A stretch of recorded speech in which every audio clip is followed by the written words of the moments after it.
നമസ്കാരം. Raf talk ഫുട്ബോളിലേക്ക് അവർക്കും സ്വാഗതം. വേൾഡ് കപ്പിന് മുന്നോടിയായിട്ടുള്ള ബ്രസീലിൻ്റെ പരിശീലനം വളരെ മികച്ച രൂപത്തിൽ ഗംഭീരമായിട്ട് US പുരോഗമിച്ചുകൊണ്ടിരിക്കുകയാണ്. ബ്രസീലിൻ്റെ പനാമയ്ക്കെതിരെയുള്ള സന്നാഹ മത്സരം നടന്നത് ബ്രസീലിൻ്റെ നാട്ടിലാണ്, മാറക്കാനയിലാണ്. അന്ന് ആ കളിക്ക് അവരുടെ ക്യാപ്റ്റൻ മാർക്കിഞ്ഞോസ് ഉണ്ടായിരുന്നില്ല. അദ്ദേഹം യുവേഫ ചാമ്പ്യൻസ് ലീഗിൻ്റെ ഫൈനൽ കളിച്ച് ഇപ്പോഴാണ് ടീമിനോടൊപ്പം ജോയിൻ ചെയ്തിട്ടുള്ളൂ. അപ്പോൾ ഇന്നലെ മാധ്യമങ്ങൾ മാർക്കിഞ്ഞോസിനോട് കുറേ കാര്യങ്ങൾ ചോദിക്കുകയുണ്ടായി. ഇന്നലെ ട്രെയിനിങ് സെഷനിൽ 5 മാറ്റങ്ങൾ വരുത്തിക്കൊണ്ടാണ് ഫസ്റ്റ് 11 ആഞ്ചലോട്ടി ഫീൽഡ് ചെയ്യിച്ചിരുന്നത്. അപ്പോൾ മാധ്യമങ്ങൾ സ്വാഭാവികമായിട്ടും അത് മാർക്കിഞ്ഞോസിനോട് ചോദിച്ചു, മാറ്റങ്ങളുണ്ടല്ലോ, 5 മാറ്റങ്ങളുണ്ടല്ലോ, എന്തു പറയുന്നു അടുത്ത കളിക്ക് ഈജിപ്തിനെതിരെ മാറ്റങ്ങളുമായിട്ടാണോ ഇറങ്ങുന്നത്?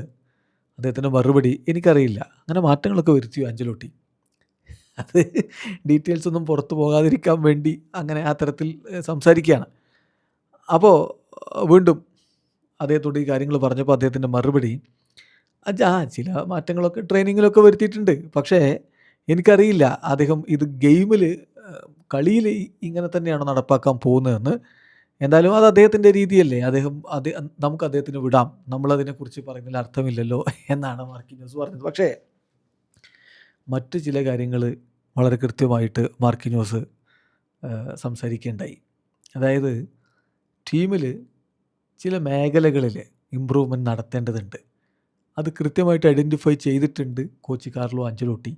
അതനുസരിച്ചാണിപ്പോൾ ടീം മുന്നോട്ട് പോയിക്കൊണ്ടിരിക്കുന്നത് എന്ന് തന്നെ മാർക്കിഞ്ഞോസ് പറയുന്നുണ്ട്. മാർക്കിഞ്ഞോസിൻ്റെ വാക്കുകളിലേക്ക് പോകണം. അദ്ദേഹം പറയുന്നു, ചില ഡീറ്റെയിൽസ് ഈ ദിവസങ്ങളിൽ ഞങ്ങൾ വർക്ക് ചെയ്തുകൊണ്ടിരിക്കുന്നത് ചില സ്മോൾ ഡീറ്റെയിൽസ് ഇമ്പ്രൂവ് ചെയ്യാൻ വേണ്ടിയിട്ടാണ്. അതായത് ഈ സമയത്ത് ഞങ്ങൾ കഴിഞ്ഞ കുറച്ച് മത്സരങ്ങളിൽ സ്ട്രഗിൾ ചെയ്തു എന്ന് അദ്ദേഹം കരുതുന്ന ചില മേഖലകളുണ്ട്.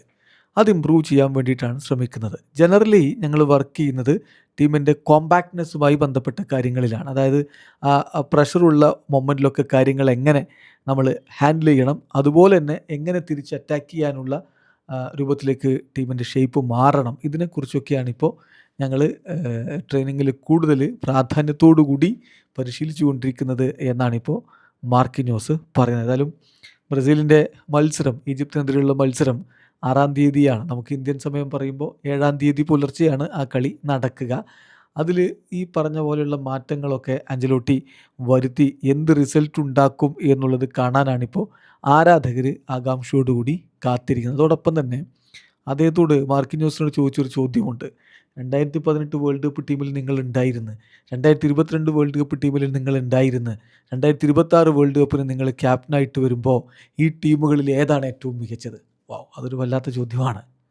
നമുക്കറിയാം 2018 വേൾഡ് കപ്പ് ടീമിൽ മാർക്കിഞ്ഞോസ് ഉണ്ടായിരുന്നെങ്കിലും അദ്ദേഹം സബ്സ്റ്റിറ്റ്യൂട്ട് റോളിലായിരുന്നു. മിരാൻഡയും തിയാഗോ സിൽവയുമായിരുന്നല്ലോ സെൻട്രൽ ബാക്ക്മാരുടെ റോളിലുണ്ടായിരുന്നത്. 2022 അദ്ദേഹത്തിൻ്റെ പെനാൽറ്റിയാണ് ആ ഷൂട്ടൗട്ടിൽ മിസ്സായി ബ്രസീൽ പുറത്താകുന്നത്. അപ്പം അങ്ങനെയുള്ള ചില അവസ്ഥകളിലൂടെ കടന്നുപോയ ആളാണ് മാർക്കിഞ്ഞോസ്. അപ്പോൾ അദ്ദേഹത്തോട് ചോദിക്കുന്നത് ഈ 3 ടീമുകളിൽ ഏതാണ് മികച്ചത്? അപ്പോൾ അദ്ദേഹത്തിൻ്റെ മറുപടി, ഇപ്പോഴത്തെ ടീമോ 2022 ടീമോ 2018 ടീമോ? അദ്ദേഹത്തിൻ്റെ മറുപടി, നമുക്ക് വ്യത്യസ്ത മൊമെൻറ്റുകളെ, ടീമുകളെ, ടീമിൻ്റെ പ്രിപ്പറേഷൻസിനെ ഇതൊന്നും കമ്പയർ ചെയ്യാൻ പറ്റൂല. അത് ബുദ്ധിമുട്ടാണ്. നൈസായിട്ട് അങ്ങ് മാറുകയാണ്. കാരണം ഇത് ഏതെങ്കിലും പറഞ്ഞു കഴിഞ്ഞാൽ പിന്നെ അന്ന് കളിച്ചിരുന്ന കോച്ചിനും അന്നത്തെ സഹതാരങ്ങൾക്കൊക്കെ പ്രശ്നമാകുമോ എന്നുള്ളതുണ്ട്. അപ്പോൾ അതാണ് അദ്ദേഹം പറയുന്നത്, it's difficult to compare moments, teams, preparations. Football എന്ന് പറഞ്ഞാൽ അത് ഇപ്പോൾ ഒരുപാട് സീക്രട്ട് ഫോർമുലയൊന്നും ഫുട്ബോളിനില്ലല്ലോ. എല്ലാവർക്കും അറിയാമല്ലോ എന്താണ് എന്നുള്ളത്. ഒരുപാട് ഫിലോസഫീസിലൂടെ ഈ നേട്ടങ്ങൾ ഉണ്ടാക്കുന്നത്, ഇതൊക്കെ നമ്മൾ ഡിസ്കസ് ചെയ്താണ്. പക്ഷേ ഫുട്ബോൾ എന്ന് പറഞ്ഞാൽ അതൊരു ടീം ഗെയിമാണ്. അപ്പോൾ നമുക്ക് എല്ലാ പ്ലെയേഴ്സും നല്ല ഫിസിക്കൽ കണ്ടീഷനിലും മെൻ്റൽ കണ്ടീഷനിലും ഉണ്ടാവുക, അത് ഫോക്കസ് ചെയ്ത് മുന്നോട്ട് പോവുക. അതാണ് ഇപ്പോൾ ഞാൻ ചെയ്യുന്നത്.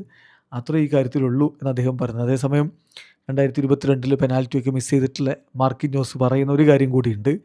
നമ്മളിങ്ങനെ വേൾഡ് കപ്പൊക്കെ കളിക്കുമ്പോൾ സ്വാഭാവികമായിട്ടും പലതരത്തിലുള്ള എക്സ്പീരിയൻസുകൾ നമുക്കുണ്ടാവും. അപ്പോൾ പോസിറ്റീവ് എക്സ്പീരിയൻസ് ഉണ്ടാവും, നെഗറ്റീവ് എക്സ്പീരിയൻസും ഉണ്ടാവും. പുതുതായിട്ട് വരുന്ന താരങ്ങളും അതാണ് മനസ്സിലാക്കേണ്ടത്. മോട്ടിവേഷൻ വളരെ ഇമ്പോർട്ടൻ്റ് ആണ്. നമ്മുടെ പ്ലാൻ എന്ന് പറഞ്ഞാൽ വേൾഡ് കപ്പ് ജയിക്കാനായിരിക്കും. പക്ഷേ വേൾഡ് കപ്പ് ജയിക്കാതിരിക്കുമ്പോഴൊരു പെയിനുണ്ട്, എലിമിനേറ്റ് ചെയ്യപ്പെടുമ്പോഴൊരു പെയിനുണ്ട്. അത് തീർച്ചയായിട്ടും അതിലൂടെയൊക്കെ ഞങ്ങൾ കടന്നു പോയതാണ്. ഇനി വീണ്ടും ഒരു വേൾഡ് കപ്പിന് വെൽ പ്രിപ്പയർഡ് ആയിട്ട് എത്തുമ്പോൾ ഒരുപാട് ഗ്രേറ്റ് എക്സ്പെക്റ്റേഷൻസ് ഞങ്ങൾക്കുണ്ട്. ഞങ്ങൾക്ക് വിജയിക്കാൻ പറ്റുമെന്നുള്ളൊരു പ്രതീക്ഷയുണ്ട്. ഏതായാലും കറണ്ട് സിറ്റുവേഷൻ വളരെ ഡിഫറൻ്റാണ്. ഫുട്ബോൾ എല്ലായ്പ്പോഴും നമ്മളെ സർപ്രൈസ് ചെയ്യിക്കുന്നതാണ് എന്നുകൂടി ഇപ്പോൾ അദ്ദേഹം പറയുന്നു. അതോടൊപ്പം തന്നെ വേൾഡ് കപ്പിൽ ഫേവറേറ്റുകളാണോ അല്ലയോ ഇങ്ങനെയൊക്കെയുള്ള ചോദ്യം വരുമ്പോൾ അദ്ദേഹം പറഞ്ഞു, പാരീസ് സെൻ ജെർമനിൽ ഞങ്ങൾ ചാമ്പ്യന്മാരായി ഞങ്ങൾ കാണിച്ചു. അത് റൈറ്റ് ടൈമിൽ ടീം ഗ്രൂ ചെയ്തപ്പോഴാണ്. PSG നമുക്ക് കാണാൻ പറ്റും, അണ്ടർഡോഗ്സ് ആയിട്ടാണ് ആരംഭിക്കുന്നത്, പിന്നീട് ചാമ്പ്യന്മാരായിട്ട് മാറുകയാണ്. സോ ഇമ്പോർട്ടൻ്റ് ആയിട്ടുള്ള കാര്യം എന്ന് പറഞ്ഞാൽ നിങ്ങൾ എങ്ങനെ സ്റ്റാർട്ട് ചെയ്യുന്നു എന്നുള്ളതല്ല, പക്ഷേ എങ്ങനെ നിങ്ങൾ കാര്യങ്ങൾ മാനേജ് ചെയ്ത് നല്ല രൂപത്തിൽ ഫിനിഷ് ചെയ്യുന്നു എന്നുള്ളതാണ് ഇമ്പോർട്ടൻ്റ് എന്നുകൂടി ബ്രസീലിൻ്റെ ക്യാപ്റ്റൻ പറയുന്നു. വീഡിയോ അവസാനിക്കുന്ന ഫുട്ബോൾ ലോകത്തെ കൂടുതൽ വിശേഷങ്ങളുമായി റഫ്ലക്സ് എടുത്താം.